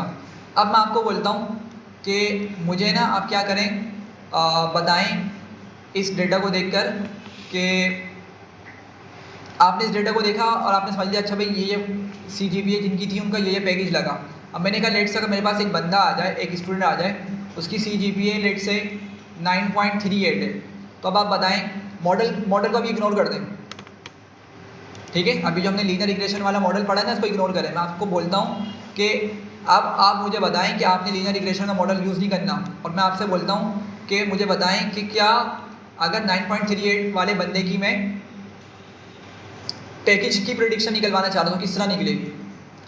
मैं क्वेश्चन सही से बता पा रहा हूँ या नहीं? लेट्स से आपके पास ये कुछ डेटा पॉइंट्स हैं, ठीक है, ये डेटा हमारे पास एक्चुअल डेटा पॉइंट्स हैं। अब हम तो क्या करते थे, इस पर एक लाइन बना दिया करते थे, मतलब मॉडल एक लाइन, लीनियर रिग्रेशन समझ लिया करता था, इसको लीनियर लाइन बना दिया करता था, ठीक, और उसकी वजह से हम प्रेडिक्शन करवा लेते थे। मैं बोलता हूँ नहीं, उसको यूज़ नहीं करना, कोई और तरीका बताएं, कोई और तरीका सोचें कि आपके माइंड में क्या हो सकता है कि हम इस मॉडल की मदद से या इस डेटा की मदद से प्रेडिक्शन निकाल सकें। नहीं समझ पा रहे मेरी बात? देखें, ये मेरे पास डेटा है ना भाई, ये CGP है यहाँ पर, ठीक है, और ये क्या है? ये पैकेज है, सैलरी की बात हो रही है। मैं बोल रहा हूँ मुझे कुछ सोच के इस तरह बताएं, कोई मैथमेटिकल पैरामीटर या कोई मैथमेटिकल कॉन्सेप्ट माइंड में लेकर आए, मुझे बताएं कि अगर मैं इस डेटा को यूज़ करना चाह रहा हूँ किसी अनसीन स्टूडेंट की पैकेज कैलकुलेट करने के लिए, पैकेज को प्रिडिक्ट करने के लिए, ऐसा स्टूडेंट जो मेरे डेटा में मौजूद नहीं है, मौजूद हो फिर तो आप देख के बता देंगे आराम से। वो स्टूडेंट की CGPA मेरे डेटा में मौजूद ही नहीं है, अगर मैं उस स्टूडेंट की CGPA को निकालना चाह रहा हूँ कि उसका कितना पैकेज लगेगा, तो क्या तरीका हो सकता है? लीनियर रिग्रेशन के अलावा क्या हो सकता है? जी पढ़ा हुआ है हमने ये। अच्छा, इसके लिए हमारे पास डिफरेंट पैरामीटर्स हो सकते हैं। आप बोलेंगे यार मोड को देख लो, पॉसिबल है मोड को देख लो। आप बोलेंगे जो ज़्यादा मरतबा डेटा में आया ना मोड, ठीक है, उसको देख के हम क्या कर सकते हैं? ऑफकोर्स 100% तो हम भी सही नहीं बता सकेंगे मोड को देखते हुए, लेकिन एटलीस्ट हम करीब करीब तो बता देंगे। ये चले आपने कहा मोड रिलायबल नहीं है, कोई मसला नहीं है, मीन निकालना है भाई, मीन या मीडियन निकाल लें इस डेटा का, जितने भी लोग हैं उनकी सैलरी का उनके पैकेज का मीन या मीडियन निकाल लें, और आप बोलेंगे ये एक फिक्स नंबर आ गया, वो फिक्स नंबर है। लेकिन अब अगर वो फिक्स नंबर हुआ तो क्या होगा? लेट से हमें पता चलता है जब हमने पूरी तमाम सैलरीज का सम करके निकाला ना, तो मतलब मीन निकाल लिया, तो हमें पता चल रहा है वो नंबर कितना आ रहा है, लेट से 4 आ रहा है, ठीक है, 4 मीन आ गया। तो अब क्या होगा कि अब आप बोलेंगे भाई ये वो लाइन है जो हमें क्या करके दे सकती है? प्रेडिक्शन करके दे सकती है। बात समझ रहे हैं? अगर लीनियर रिग्रेशन नहीं होती तो हम ये वाली तरीका इस्तेमाल कर सकते थे, लेकिन सोच के देखें कि ये कितना वर्स्ट सिनेरियो है कि एक बंदा जिसकी CGPA 2 है, उसका भी 4 का पैकेज लग रहा है, एक बंदा जिसकी CGPA लेट से 10 के अराउंड आ रही है, उसका भी 4 बता रहा है। मेरी बात समझ रहे हैं? तो अगर लीनियर रिग्रेशन या मशीन लर्निंग से थोड़ी देर के लिए बाहर निकल लें तो हमारे पास कोई प्रॉपर तरीका मौजूद नहीं है, और अगर हमने यूज़ किया भी तो वो बहुत गलत आंसर बता रहा होगा। ठीक है, तो इस लाइन को मीन की लाइन बोल सकता हूँ, ये मेरी मीन लाइन है, जो मैंने इन तमाम लोगों के डेटा की सैलरीज को सम करा और डिवाइड कर दिया टोटल ऑब्जर्वेशन से, मुझे मीन मिल गया। ठीक है, ये मीन हो गई। हाँ भाई, जल्दी से बताया था, क्लियर? अच्छा, अब अगर यहाँ पे मैं लीनियर मॉडल लेकर आता हूँ, अपना लीनियर रिग्रेशन मॉडल लेकर आता हूँ, तो वो किस तरीके से काम करेगा? वो लेट से आपके पास एक लाइन बनाएगा जो कि बेस्ट फिट लाइन होगी, और वो कुछ इस तरह से दिखेगी। सही है, यहाँ तक बात समझ रहे हैं? तो हमारे पास ये लीनियर लाइन हो गई। ठीक है, अब हमारे पास ये जो पूरा फॉर्मूला है ना, sum of squared error made by regression divided by sum of squared error made by mean, अब ये आपका इसी सिनेरियो के ऊपर कंटिन्यू होता है। इसी सिनेरियो को देखते हुए इसको समझाया जाता है और फिर R2 स्कोर की वैल्यूज़ को डिस्कस किया जाता है। तो ये आपको थोड़ा क्लियर हो गया था कि एक मेरी मीन की लाइन है और एक मेरी क्या है, रिग्रेशन वाली लाइन है। ठीक है, अच्छा, अब यहाँ से समझना स्टार्ट करते हैं कि मेरे पास जो रिग्रेशन वाले एरर्स हैं, आपको वो ऑलरेडी आपके माइंड में है कि मेरी रिग्रेशन लाइन कितने एरर कर रही है, कितना एरर प्रोड्यूस कर रही है, जनरेट कर रही है, वो हम निकाल सकते हैं इजीली। किस तरह होगा ये देखें। अगेन मैं क्या करूँगा, जो भी हम पीछे कॉन्सेप्ट डिस्कस करते हुए आ रहे हैं कि मैं लेट से मेरा ये वाला पॉइंट है, या चलें इस पॉइंट की बात करते हैं, ये वाला मेरा पॉइंट है, और मैं क्या करूँगा, मैं इस पॉइंट पर आऊँगा सबसे पहले, और इस पॉइंट पे आकर मैं इस तरीके से वाई एक्सिस पर आऊँगा और मुझे इसकी एक्चुअल वैल्यू मिल जाएगी। सही है। अच्छा, अगर मैं इसी पॉइंट से फर्दर वर्टिकली मूव करूं और इस लाइन तक आ जाऊं, और फिर लाइन को टच करने के बाद जब मैं वाई एक्सिस पर आऊँगा तो मुझे ये वैल्यू मिल जाएगी। सही है, समझ रहे हैं बात को? मुझे यहाँ पे ये वैल्यू मिल गई, प्रिडिक्टेड और एक्चुअल वाली। तो अभी हमने इसको देखा कि अगर मैं डिफरेंस निकालूँ, लेट से मुझे यहाँ पता चल रहा है यहाँ पे मेरी वैल्यू आ रही है 4.2, जबकि यहाँ पर आ रही है लेट से 2.8 फॉर एग्जाम्पल। ठीक है, नीचे वाली एक्चुअल डेटा कितनी है, 2.8 लेक्स पर एनम बता रहा है, जबकि ऊपर वाली वैल्यू बता रही है 4.2। तो कितने का डिफरेंस आ रहा है? 3 और 1.4 का डिफरेंस आ रहा है। 1.4 लेक्स पर एनम का डिफरेंस आ रहा है। सही है। और अगर मैं इसका स्क्वायर कर लूँ, सही है, तो नंबर बन जाएगा, कोई एक नंबर बन जाएगा। सही।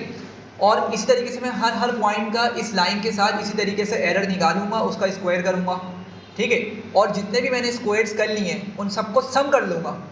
सम करने के बाद, ठीक है, मेरे पास क्या हो जाएगा, ये वाला आंसर आ जाएगा, sum of squared error made by regression, के उन तमाम एरर्स का सम करके उन तमाम एरर्स का स्क्वायर करके सम कर लिया जाए जो रिग्रेशन की वजह से आ रहे हैं। समझे?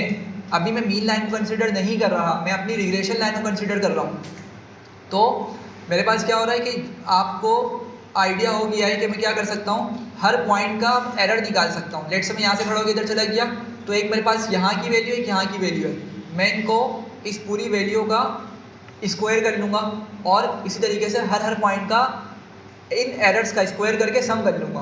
तो मुझे क्या मिल गया, सम ऑफ स्क्वायर्ड एरर। एस क्या है, सम ऑफ, और ये वाला क्या है, स्क्वायर्ड एरर। किसका? रिग्रेशन लाइन का। कि रिग्रेशन लाइन ने जितने भी एरर्स किए, जितने भी एरर्स प्रोड्यूस किए, उसका हमने सम किया, उसका हमने स्क्वायर किया पहले और फिर सम कर लिया। ये हमारे पास एक वैल्यू बन गई। ठीक है, मीन वाला यहाँ पे कॉन्सेप्ट नहीं, जब हमने अभी MSc पढ़ा था वो वाला नहीं है, सिर्फ स्क्वायर करके हमने सम कर लिया।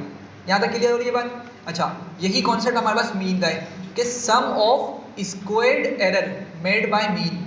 अब इसको इस तरह समझें कि ये आपके पास एक सिंपल सी लाइन है। ठीक है, तो अगर मैं लेट से इसी पॉइंट को मैं इस मीन के साथ कंपेयर करूँ, तो इस पॉइंट की एक्चुअल वैल्यू कितनी आ रही है, 2.8 है, जबकि मीन कितना बता रहा है, उसका 4 बता रहा है। तो अगर मैं इनका डिफरेंस निकालूँ कितना आएगा, 1.2 आ जाएगा, और मैं इसका स्क्वायर कर लूँगा। लेकिन ये जो स्क्वायर कर रहा हूँ बेसिकली ये मीन का रेफरेंस है, मेरा रिग्रेशन के रेफरेंस से नहीं है, रिग्रेशन लाइन के, मीन लाइन के रेफरेंस है। तो सिमिलरली मैं हर पॉइंट का, जितने भी मेरे पास पॉइंट्स हैं, उन तमाम पॉइंट्स का मैं मीन के साथ इसी तरीके से एरर निकाल के उनका स्क्वायर करूँगा और सम कर लूँगा। तो मेरे पास सम करने पे कौन सी वैल्यू आ जाएगी भाई, ये sum of squared error made by mean line. यहाँ तक बात सबको समझ आ गई कि रिग्रेशन और मीन लाइन का इस तरीके से आ गया। अच्छा, अब हमने ना R2 की वैल्यूज़ को समझ रहे हैं। अगर आपको ये समझ आ गया है ना, अब हम ज़रा R2 स्कोर की वैल्यूज़ को समझते हैं कि R2 की कौन कौन सी वैल्यूज़ पॉसिबल हैं। ये जो हमने अभी कॉन्सेप्ट समझा है यहाँ पर कि इस पूरे प्रोसेस के अंदर मेरे पास R2 की कितनी पॉसिबल वैल्यूज़ आ सकती हैं, हम इसको डिस्कस करते हैं। तो सबसे पहले तो एक बहुत सिंपल सी वैल्यू है कि मेरा R2 स्कोर क्या हो जाए, 0 हो जाए कम्प्लीटली। क्या हो जाए, 0। आप लोग देख सकते हैं कि अगर ये पूरा फ्रैक्शन मेरे पास अगर 1 हो जाता है, अगर ये पूरा फ्रैक्शन क्या हो जाता है, 1 हो जाता है। 1 केस होगा, इसको भी डिस्कस करते हैं, लेकिन पूरा फ्रैक्शन इमेजिन करें 1 हो गया, तो 1 - 1 क्या हो जाएगा, इफेक्ट कैंसिल हो जाएगा और 0 आंसर आ जाएगा। R2 स्कोर कितना हो जाएगा, 0 हो जाएगा। ये समझ रहे हैं बात। तो 1 - 1 ये दोनों कैंसिल हुए और हमें 0 मिल गया। तो R2 स्कोर की एक वैल्यू पॉसिबल है क्या, 0। अब डिस्कस करते हैं कि किस तरह पॉसिबल होगी।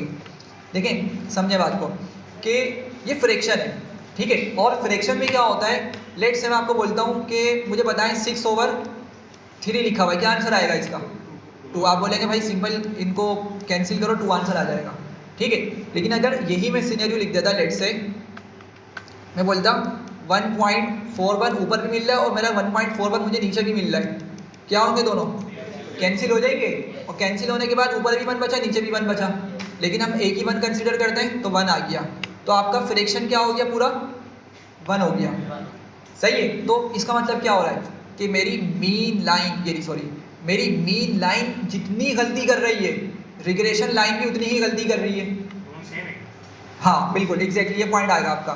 इसके बाद ये वाला पॉइंट आएगा कि मेरी मीन लाइन ने जितनी गलती करी, मेरी रिग्रेशन लाइन ने भी उतनी गलती करी। अब जरा सोचें बात को कि रिग्रेशन लाइन आपकी वैसे तो प्रॉपर तरीके से बनती है, इस तरीके से, ठीक है, मतलब वो डेटा के हिसाब से बन रही होती है।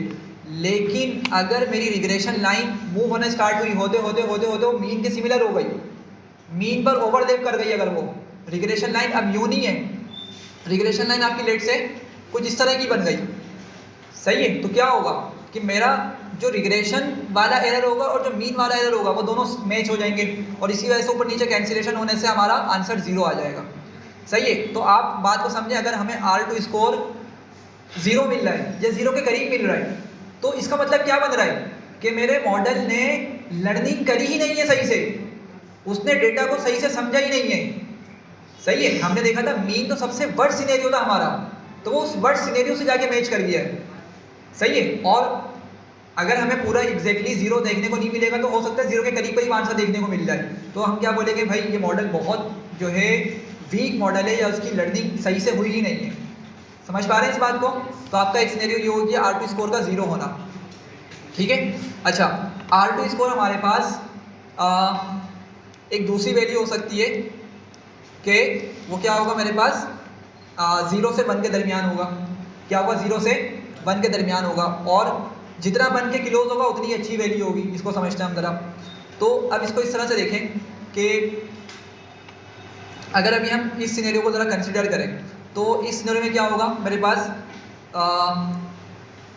जो स्क्वायर्ड एरर है, रिग्रेशन वाला जो एरर मुझे मिलेगा वो क्या होगा, वो थोड़ा सा ज़्यादा होगा मीन के कंपैरिजन में या छोटा होगा।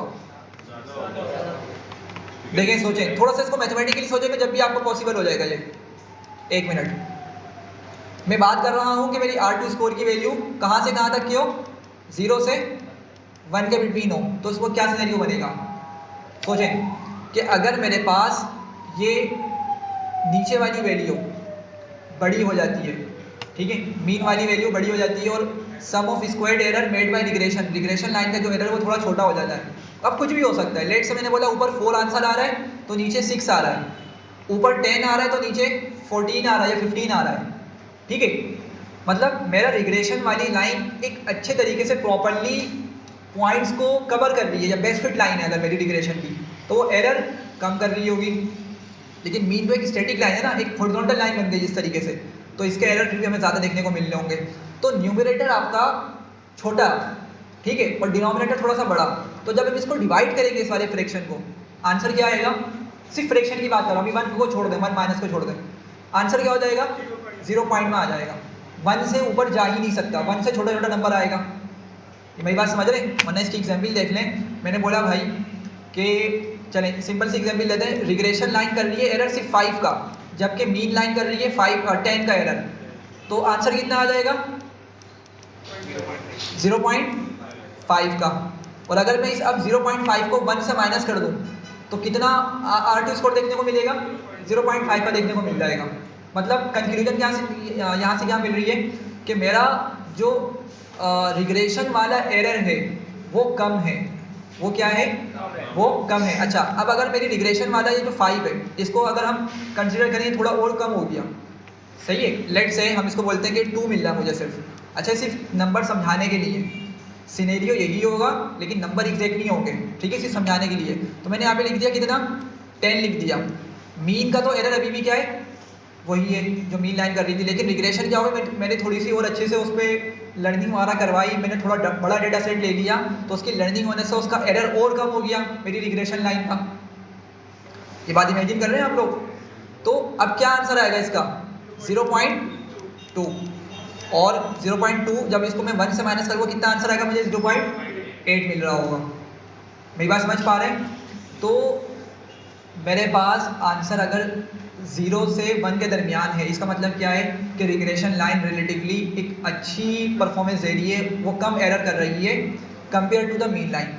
और मेरा ये नंबर 0 से 1 तक का जो नंबर है, ये जो एक पूरी रेंज है, ये जितना 1 के क्लोज होगी, जितना ज़्यादा 1 के क्लोज होगी, उतना क्या मतलब है कि मेरे मॉडल ने बहुत अच्छे से लर्निंग कर ली है, वो अच्छे से डेटा को समझ सका है, ट्रेन हो गया है बिल्कुल, और ट्रेनिंग के वक्त उसकी अच्छी एक्यूरेसी रही है, अच्छे तरीके से उसने डेटा को समझ लिया है और तकरीबन उसने बहुत अच्छी बेस्ट फिट लाइन बना दी है। ये मेरी बात समझ रहे हैं? तो एक आपकी R2 की ये वैल्यू पॉसिबल हो गई। यहाँ तक बताएं, पक्का क्लियर हो रहा है? एक हमने 0 का सिनेरियो डिस्कस किया, एक हमने 0 से 1 के दरमियान वाला डिस्कस किया। एक सिनेरियो डिस्कस करते हैं माइनस का। R2 स्कोर की वैल्यू हमारे पास नेगेटिव भी हो सकती है, ठीक है? ज़रा आप लोग देखें कि क्या सिनेरियो होगा उसका R2 का नेगेटिव होना। अब नेगेटिव कुछ भी हो सकता है, इसलिए सिर्फ मैं नेगेटिव लिख रहा हूँ, नेगेटिव नंबर हो जाएगा कोई भी, ठीक है? अब ज़रा सोचें, नेगेटिव नंबर होने का मतलब क्या है कि भाई अगर मेरे पास ये पूरा फ्रैक्शन ग्रेटर देन 1 आ जाए, ग्रेटर देन 1 आ जाए, 1 तक है तो समझ आता 0 हो जाएगा, लेकिन अगर ये पूरा फ्रैक्शन 1 से बड़ा आ जाए तो इसका मतलब क्या हो रहा है कि अगर जब मैं उस नंबर को 1 से माइनस करूँगा बड़े नंबर को, लेकिन लेट से 1 माइनस 1.22 आ गया, ठीक है, पॉसिबल है, आ सकता है। अभी डिस्कस करते हैं किस सिनेरियो में आएगा। तो अब इसका आंसर क्या देखने को मिलेगा मुझे? माइनस का 0.22, सही है? तो नेगेटिव में जा रहा हमारा ये, सही है? और नेगेटिव में जाने का मतलब क्या है, समझे अब बात को, कि मेरा जो मीन वाला है ना, मीन वाली वैल्यू इस तरह की मतलब जो मीन लाइन है वो कुछ इस तरह की लाइन बन गई है कि वो मेरे तमाम पॉइंट्स को अच्छे से कवर कर पा रही है, लेकिन रिग्रेशन वाली लाइन क्या कर रही है? वो एरर ज़्यादा बना रही है। अब ऐसा सिनेरियो क्या हो सकता है? ऐसा सिनेरियो आपके पास इस सिनेरियो हो सकता है कि लेट से हमारे पास डेटा ना कुछ इस तरह का है, वो हमारा इस तरह का डेटा है, बिल्कुल क्लोज मौजूद है डेटा, और एक हॉरिजॉन्टली मूव कर रहा है, ठीक है, मतलब इस तरीके से स्प्रेड हुआ हॉरिजॉन्टल डायरेक्शन के अंदर, ठीक है।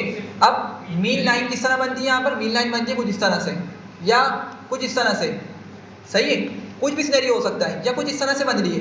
तो अगेन क्या है मेरे पास, अगर हम देखेंगे तो मीन लाइन से एरर कम बन रहा है उसका, और रिग्रेशन लाइन भी थोड़ी ज़्यादा एरर बना रही है। बात समझ रहे हैं? ये सिनेरियो समझ रहे हैं? तो ये आपका डेटा पर डिपेंड कर सकता है। अगर नेगेटिव में एरर देखने को मिल रहा है तो मतलब मेरा डेटा क्या है, एक इस तरीके से स्प्रेड हुआ हुआ है कि मेरी मीन लाइन तो अच्छी प्रेडिक्शन बता पा रही है, लेकिन जो रिग्रेशन जिसको अच्छा काम करना चाहिए था वही ख़राब हो गई, वही उल्टी सीधी बन रही है, उल्टी जगहों पे बन रही है, ठीक है, डेटा को सही से कवर ही नहीं कर पा रही वो। तो इस सिनेरियो में क्या होगा, मेरा रिग्रेशन वाला एरर बढ़ जाएगा। इमेजिन करें तो लेट से एक नंबर हमने लिखा यहाँ पे 2 आ गया, ठीक है, और जबकि हमें पता चला कि ये जो मीन वाला एरर है वो लेट से कितना आ रहा है, 0.7 या कुछ इस तरह से आ रहा है, 1.2 कुछ इस तरह से वैल्यू हमें देखने को मिल रही है, ठीक है। तो अल्टीमेटली अगर इसको डिवाइड करेंगे तो हमें यहाँ पर आंसर 1 से बड़ा देखने को मिलेगा, जिसकी वजह से सब्ट्रैक्ट होने के बाद R2 स्कोर क्या हो जाएगा, नेगेटिव हो जाएगा। ये बात समझ गए? जल्दी से बताएं। तो ये R2 के 3 सिनेरियोस पॉसिबल हैं कि माइनस में होगा, तो मतलब हमारी रिग्रेशन लाइन इतनी वर्स बन गई है कि वो मीन से भी ज़्यादा वर्स हो गई है, मीन से भी ज़्यादा उसकी ख़राब सिचुएशन आ गई है। ठीक है, तो हमें देखना पड़ेगा डेटा में कुछ ऐसा क्या मौजूद है तो बिल्कुल एक हॉरिजॉन्टल डेटा बन पा रहा है और मेरा R2 लीनियर रिग्रेशन मॉडल उसको सही से प्रिडिक्ट ही नहीं कर पा रहा, उसको सही से लर्न ही नहीं कर पा रहा। ठीक है, ज़्यादा होगा, सबसे ज़्यादा एरर ज़्यादा होगा ये वाला। बिल्कुल, ये बहुत बड़ा सिनेरियो है। देखिए रिग्रेशन बनाने का मतलब क्या है कि अच्छी प्रिडिक्शन हो, अच्छी प्रिडिक्शन का मतलब क्या है कि R2 स्कोर 1 के करीब हो। सही है, अगर वो नेगेटिव में जा रहा है तो मतलब मॉडल कुछ सीख ही नहीं रहा। इसमें अगर जितना 1 से दूर होगा वो कम एरर करेगा मेरे ख्याल से। जैसे आप बता रहे हैं ना कि पॉजिटिव में 1 के करीब होगा तो एरर जो है वो कम होगा आपका। तो इसमें इसी तरीके से नेगेटिव में अगर 1 से दूर होगा तो मेरे ख्याल से नेगेटिव कम होगा, वो एरर कम होगा। एरर कम होगा किसका, रिग्रेशन का, मीन का? दो बात है। रिग्रेशन नहीं, रिग्रेशन में तो ज़्यादा होगा, लेकिन समझे ना बात को कि इसी सिनेरियो को थोड़ा समझें कि आपका डेटा ना इस तरीके से स्प्रेड हुआ है। ठीक है, और जब हमने मीन की लाइन बनाई ना तो मीन की लाइन क्या उन तमाम पॉइंट से क्लोज है, तो मीन के हिसाब से एरर कम होगा। ये वाला आपका एरर, ये वाला नंबर आपको कम देखने को मिल रहा है। ठीक है, अच्छा, लेकिन ये जो रिग्रेशन वाली लाइन है, ठीक है, अब ये तो मैंने इस तरह से बना दी है, लेकिन लाजमी नहीं इस तरह से हो। पॉसिबल है कि लाइन आपकी कुछ इस तरह से बन रही हो, मतलब वो पॉइंट्स के बहुत दूर जाके लाई कर रही है, ये पॉइंट्स को कवर ही नहीं करते हुए जा रही। ठीक है, तो अब क्या होगा, इमेजिन करें कि सारे पॉइंट्स का इस लाइन तक का डिस्टेंस और एरर निकालना, फिर उसका स्क्वायर करके कितना ज़्यादा एरर आ जाएगा। तो आपका रिग्रेशन वाला एरर अल्टीमेटली बढ़ गया और नीचे क्या हो गया आपका, कम हो गया, नीचे आंसर का आपका कम हो गया। तो अल्टीमेटली आप डिवाइड करेंगे तो क्या होगा, आपका नंबर और बड़ा आएगा। देखिए मैं समझाता हूँ, ये मैथ में एक आप लोगों ने सीखा हुआ होगा ये चीज़ को कि लेट से मेरे पास जो डिनोमिनेटर न्यूमरेटर लेट से वो 10 है, कितना है वो 10 है। अगर मैं 10 को डिवाइड करता हूँ पहले 5 से, क्या आंसर आएगा, हाँ भाई 2 आ जाएगा। सही है, अच्छा, अगर मैं 10 को डिवाइड करता हूँ लेट से 5 से किया था ना, लेट से 4 से करता हूँ, ठीक है, क्या आंसर आएगा 2.5, बढ़ गया ना, रिजल्टिंग आंसर बढ़ गया। अच्छा, एक और, अभी भी 10 नंबर लिया मैंने लेकिन डिनोमिनेटर चेंज हो रहा है मेरा, और लेट से 4 रखा था मैंने 2 कर दिया, कितना हो गया 5 हो गया। तो मतलब अगर आपका न्यूमरेटर का नंबर फिक्स है लेकिन डिनोमिनेटर में नंबर आपका चेंज होता जा रहा है, कम होता जा रहा है, तो उसके कम होने से क्या होगा, अल्टीमेटली फ्रैक्शन पे इफेक्ट पड़ेगा, वो नंबर आपको बढ़ा देगा, लेकिन जो माइनस की वैल्यू आएगी ना, माइनस की वैल्यू आएगी तो वो अगर 1 से दूर होगी तो इट मीन्स कि एरर कम कर रही है हमारा एरर कम है। ये पूछा हूँ। अच्छा, मैं अभी भी ना आपका वो सिनेरियो नहीं समझ पा रहा कि आर स्क्वायर की जो फाइनल वैल्यू आप कह रहे हैं नेगेटिव आएगी। हाँ सही है, अगर आप पॉजिटिव आ रही है तो आप बोल रहे हैं कि 1 के करीब आती है तो हमारा एरर कम है, बिल्कुल अच्छी पर, लेकिन अगर नेगेटिव में आती है तो इसका मतलब 1 से दूर है, बिल्कुल 1 से तो दूर हो गई, तो वो सही है। लेकिन अब वो ना कि हमारे पास नेगेटिव वैल्यू की कोई रेंज नहीं है, वो बहुत बड़ी भी हो सकती है, -10 तक भी जा सकती है। हम अप्लाई करेंगे ना तो देखेंगे उसको, -10, -20, -100 तक भी जा सकती है, तो उसकी कोई एक रेंज नहीं है। शायद आप उसको -1 की रेंज समझ रहे थे शायद, हाँ नहीं, -1 की रेंज नहीं है उसकी, माइनस के अंदर तो कितनी ही आपके पास, मतलब 1 से दूर जितनी जाती रहेगी वो इस के एरर कम है। मैं ये कहना चाहता हूँ, मतलब 1 की पॉजिटिव वैल्यू है, एरर ज़्यादा होगा ना शायद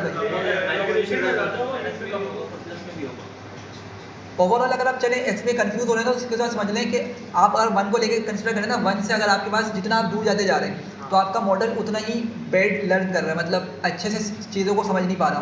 और अगर माइनस में चले गए तो माइनस में जाने का मतलब क्या है कि भाई आपके मीन ने अच्छी प्रेडिक्शन दे दी है, रिग्रेशन जिसको हमने अप्लाई किया था वो सही प्रेडिक्शन नहीं दे पा रहा, समझ रहे हैं। और माइनस में जाने का मतलब कुछ भी नंबर आ जाए, माइनस का 1 भी अगर इवन हो ना तो हम बोलेंगे मॉडल ने लर्न किया ही नहीं डेटा को, डेटा के रूल्स को, पैटर्न्स को समझा ही नहीं। अब -1 हो या माइनस का 1000 हो, ठीक है, हम बोलेंगे, मतलब ये बोलेंगे कि मॉडल के अंदर एरर ज़्यादा है। रिग्रेशन के हिसाब से हम बात कर रहे हैं कि मीन ने समझ लिया डेटा को, रिग्रेशन नहीं समझ पा रहा, रिग्रेशन नहीं समझ रहा तो हमें फिर अल्टीमेटली R2 का स्कोर का नंबर बहुत ज़्यादा नेगेटिव में देखने को मिल रहा है। अच्छा सर, ये नेगेटिव में आप बोल रहे हैं तो इसका भी जा सकता है इन्फिनिटी, लेकिन अगर मैक्सिमम में जाए जैसे 1 तक ही जाएगा उससे आगे नहीं जाएगा। अच्छा, 1 से ऊपर का सिनेरियो क्या होगा, सोचें ज़रा। 1 से ऊपर का सिनेरियो मुझे ऐसा फील हो रहा है कि अगर मेरा मॉडल 1 से ऊपर चला गया, बिल्कुल जा सकता है 1 से ऊपर का, लेकिन फिर 1 से अगर ऊपर चला गया ना तो इसका मतलब पता ही क्या होगा कि मेरा रिग्रेशन लाइन एरर ही नहीं कर रही, ठीक है, मीन वाली लाइन का तो एक फिक्स हो जाएगा ना एरर, मीन लाइन का एक फिक्स हो जाएगा एरर, ठीक है। लेकिन रिग्रेशन अगर मेरे पास एक मिनट, ये कम नंबर और ये ज़्यादा नंबर, तो नेगेटिव का सिनेरियो हो जाएगा। अगर हम बोले रिग्रेशन लाइन एरर नहीं कर रही और मीन वाली एरर कर रही है, तो बड़ा नंबर और छोटा, कुछ सिनेरियो समझ आ रहा है 100 पर जाने का, 100 पर का जी।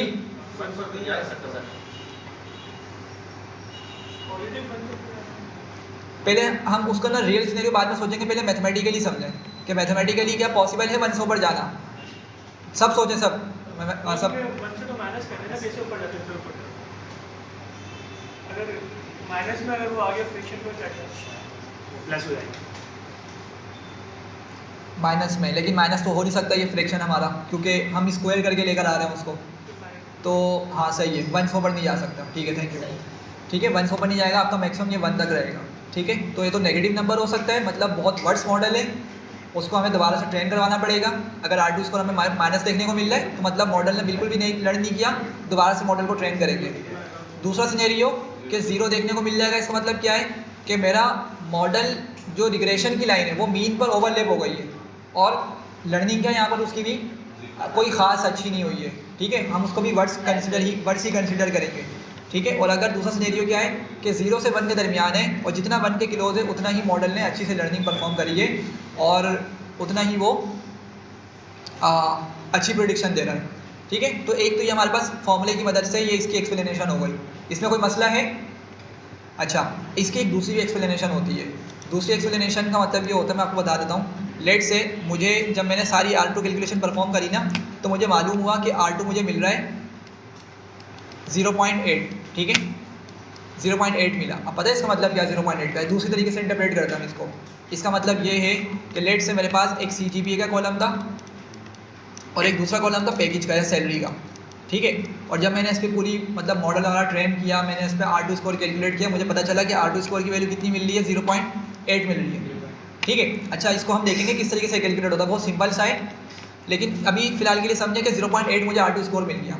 ठीक है, तो अब आप इसको फ़ौरन से इंटरप्रेट करके बोल सकते हैं कि मेरा मॉडल, जो मेरा मॉडल मैंने लगाया ना लीनियर रिग्रेशन का, एक मॉडल ऑलरेडी अप्लाई कर चुके हैं, वो मेरे डेटा के अंदर जो आउटपुट कॉलम है, कौन सा आउटपुट कॉलम है? पैकेज का। दोबारा से स्टार्ट करता हूँ, सुनिएगा इस वर्ड से। R2 स्कोर 0.8 का मतलब क्या है? 80%। अब ये 80% को किस तरह से हम बताएंगे कि मेरे मॉडल ने आउटपुट कॉलम के अंदर 80% वेरिएशन को समझ लिया है। दोबारा, मेरे मॉडल ने 80% वेरिएशन को समझ लिया है। कहाँ पर? आउटपुट कॉलम के अंदर, क्योंकि हम प्रेडिक्ट ही क्या करवा रहे हैं उससे, आउटपुट करवा रहे हैं। अब वो पैकेज हो सकता है, किसी की एज हो सकती है, हाइट हो सकती है, कुछ भी हो सकता है, सैलरी हो सकती है। तो 80% मेरा मॉडल आउटपुट कॉलम की वेरिएशंस को, मतलब हर नंबर तो सेम नहीं होगा ना भाई, नंबर डिफरेंट होगा। अगर किसी की 2 CGPA बता रहा 4 लाख का पैकेज लगेगा, किसी की 3 CGPA तो हो सकता है बता रहा उसका 5 लाख का पैकेज लगेगा, एंड सो ऑन। वेरिएशन आ रही है ना मेरी आउटपुट कॉलम के अंदर, फिक्स नंबर तो नहीं मिल रहा मुझे। जिस तरह मीन बता रहा था मुझे कि भाई 2 CGPA तो जब भी 4 लाख का पैकेज है, और अगर उसकी CGPA 10 हो तो जब भी उसका कितना का पैकेज है? 4 लाख का। इस तरह तो नहीं बता रहा ना, मतलब आउटपुट कॉलम के अंदर वेरिएशंस आ रही हैं, वैल्यूज़ मुझे डिफरेंट मिल रही हैं। तो 80% मेरा मॉडल आउटपुट कॉलम के अंदर वेरिएशन को समझ सका है। सही है, किसकी मदद से? इनपुट कॉलम्स की मदद से, क्योंकि हमने उसको इनपुट दे के बताया ना, हमने सिर्फ आउटपुट नहीं दिया उसको, हमने इनपुट भी दिया और आउटपुट निकलवाया उससे। ठीक है, तो क्या मतलब बना इसका? दोबारा से 80% मॉडल जो है मेरे आउटपुट कॉलम के अंदर वेरिएशंस को समझ सका है इनपुट कॉलम्स की मदद से। सही है, 80% मतलब उसने वेरिएशन को समझ लिया है। ठीक है, बाकी वेरिएशंस भी हैं उसके अंदर, आउटपुट कॉलम के अंदर 20% तो बाकी है ना। तो मॉडल वहाँ पे क्या कर रहा होगा? वहाँ पे मिस्टेक कर रहा होगा, मॉडल वहाँ पे मिस्टेक कर रहा होगा। क्यों? क्योंकि हमने इनपुट कॉलम्स के अंदर उसको बताया ही नहीं कि ये जो वेरिएशन, फर्दर वेरिएशंस आ रही है ना 20% की वेरिएशंस, वो इन कॉलम्स की मदद से। तो हो सकता है वो कॉलम्स मेरे पास इनपुट में मिसिंग हो। मेरी बात समझ रहे हैं? अगर जैसे हम बात कर लें अच्छे पैकेज लगने की, तो सिर्फ CGPA पर डिपेंड नहीं करता रियल लाइफ के अंदर, सोर्स है, सोर्स पे हो सकता है ना अच्छा पैकेज लगना, या हो सकता है कि उसको टेक्निकली बहुत साउंड हो, या स्मार्ट हो, या लक हो, बहुत सारे पैरामीटर्स हो सकते हैं। तो अगर हमने इनपुट में इन तमाम कॉलम्स का नहीं बताया तो मॉडल हर वेरिएशन को नहीं समझ सकेगा आउटपुट वाले के अंदर, सही है। तो लास्ट दोबारा से मैं तो रिपीट करता हूँ, 80% वेरिएशन मेरा मॉडल समझ सका है आउटपुट कॉलम के अंदर, किसकी मदद से, इनपुट कॉलम्स की मदद से, ठीक है। तो अगर हम इनपुट कॉलम्स बढ़ाते हैं तो डेफिनेटली कुछ परसेंट इंक्रीमेंट देखने को मिलेगा R2 स्कोर में, हो सकता है 0.8 से 0.81 चला जाए, 0.805 चला जाए, ठीक है। तो आपका ये R2 स्कोर कंप्लीट हो गया। फर्दर इसको हम इंशाल्लाह फिर नेक्स्ट क्लास में मल्टीपल लीनियर रिग्रेशन और वन हॉट इनकोडिंग नहीं इनकोडिंग पढ़ेंगे, लेवल इनकोडिंग वगैरह पढ़ेंगे, ठीक है। तो सारा थ्योरेटिकल पार्ट कंप्लीट हो गया, सही है भाई, इसमें एंड करते हैं।